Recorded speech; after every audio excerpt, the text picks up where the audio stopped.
Thank you for joining us. Today is Wednesday. We're just having an introduction to the topics we'll be talking about this week. This week, we're focused on stress. I call it stress architecture. And today we'll talk about the structure.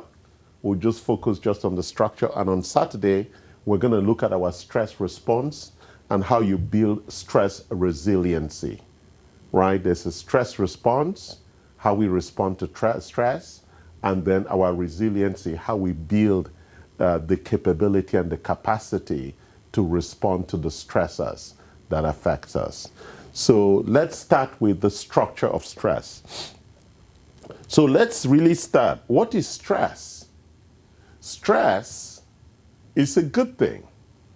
We can have what we call stress that is good stress. We call it eustress. And then we have bad stress that becomes chronic. So let's look at what is stress for. Stress is a built-in mechanism for defense and offense against things that affect us, right? For example, the minute we are attacked in our flight or fight response, stress is the architecture that's activated for that response so that it brings all the necessary resources so that we can actually survive and respond appropriately to the stressor. So let's think about what are the kinds of stresses. So stress in its architecture has been structured in 4 critical areas. The first critical area for stress is what we call perception, emotional stress. That's the stress that comes from our thoughts, our feelings, and how we look at life, our mindset. Our mindset is the filter through which we look at life. And somebody dies, we interpret that, and we have a response to it. Somebody dies, we have a response, right? Sometimes there is no response. Sometimes there is a sad response. Sometimes there's a happy response, right? But the fact is somebody died. And if that somebody who died was somebody who had hurt you, somebody who had raped you, you're happy they died. If that person who died is your family member or a friend, then that makes you sad. But generally, when most people die, we don't go around responding to that. So you see, we have the ability to perceive and respond to stress, and that's a very important thing. But there are other areas that provide a perception of that. And really, it is the 5 things that I've talked about that give you choice and freedom. So we have stresses from our health. If they tell us we have cancer, that's stress. If they tell us we are sick or we have a heart disease, that's stressful. We also have stress from knowledge. When we're ignorant, that's stressing. That's why most people are stressed by exams, because they didn't work hard. The people who worked hard and are ready are not stressed by the exam. So knowledge, not having enough knowledge, causes stress.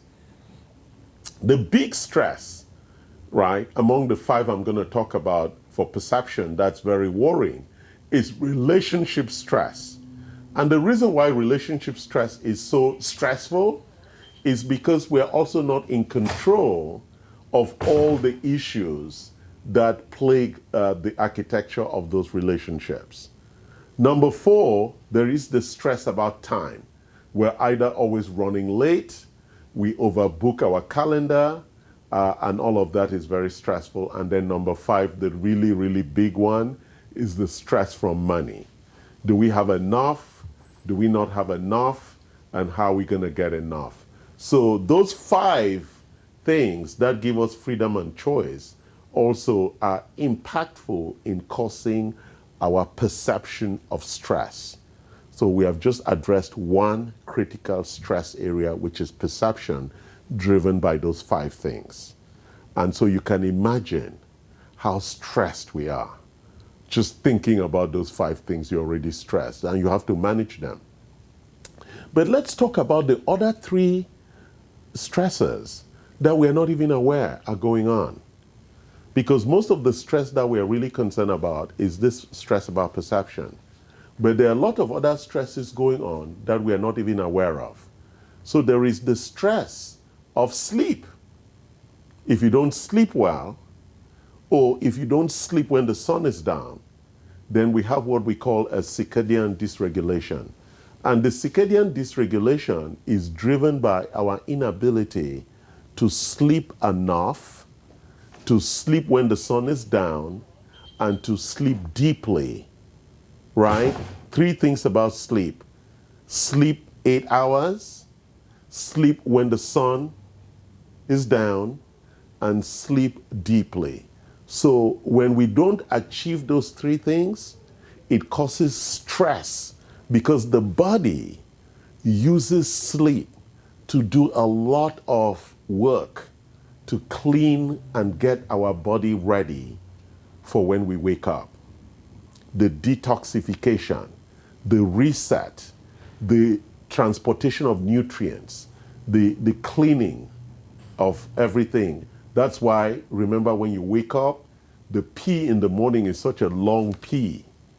And for people like us who also poo in the morning, because I take my probiotics at night, that's the big poo of the day, the morning poo. And that is because the body spends all of those 8 hours cleaning and bringing everything out for us to be able to remove from our bodies. So the stress from not sleeping long enough, sleeping at the right time, and sleeping deep enough is very, very important, and it's very impactful. So now we've talked about two stress areas: the stress from perception and the complications around that, and the stress from sleep and the complications around that. Now let's address the other two that most people are not aware of. There is the stress from the sugar in your blood. We call that the glycemic dysregulation, right? Our ability to take sugar, eat sugar, or carbohydrates, or anything that leads to sugar, and our ability to remove that from our bloodstream is a critical component of our metabolic architecture. And if we don't have the ability to remove that sugar very quickly out of our bloodstream, then it causes metabolic stress. And that's a very dangerous stress. That's why a lot of people end up with diabetes, heart disease, accumulation of fat, and other things, atherosclerosis, all come from that inability to remove sugar very quickly out of the blood. The blood doesn't have to be devoid of sugar, but it has to be in the low limits that allows the body to manage that level appropriately. So, if you know, that's why we do the glucose test, because we always want to find out where you are with regard to your glucose levels.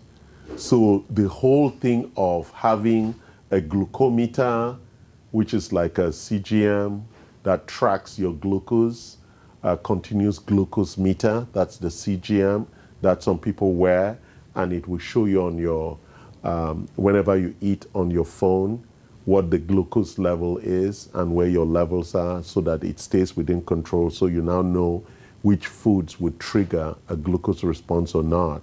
It's a very, very important, we have discovered, for your metabolism, but also for longevity. It's a very, very important stressor, the stress of sugar. So we can call that the sugar stress. The last area of stress is what we call inflammatory stress.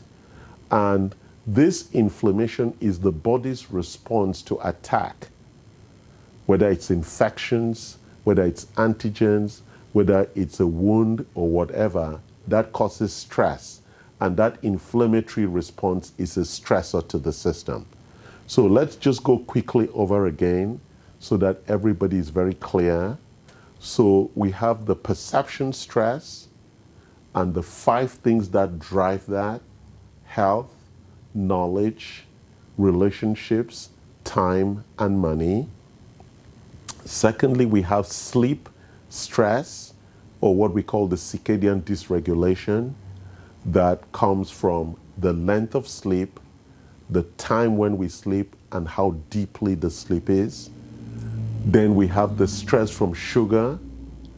That means that our fasting blood glucose levels and our levels when we eat has to be within a certain boundary to ensure that we don't have the high levels of glucose in our blood that causes stress. And finally, the inflammation stress. So if you're always having infections, you will react to allergies and antigens. That means that your inflammation markers are going to be high, and that stresses the system because the body, when inflamed, has to shut down other systems to use its resources appropriately. So stress is at the foundation of chronic illness. And you can see the reason why this is a very important topic. And as with modern life, we're becoming more and more stressed, and mostly because we want more than we can deliver. And we keep wanting more and more because there is a perception we all suffer from, which is that there is a place called enough.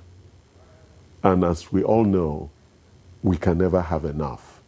So join us this Saturday as we walk through this very, very fascinating area of our stress architecture. And today I was just talking to you about the structure of it. And on Saturday, we're going to talk about our response. How does the body respond to these stressors? And how do we build resiliency?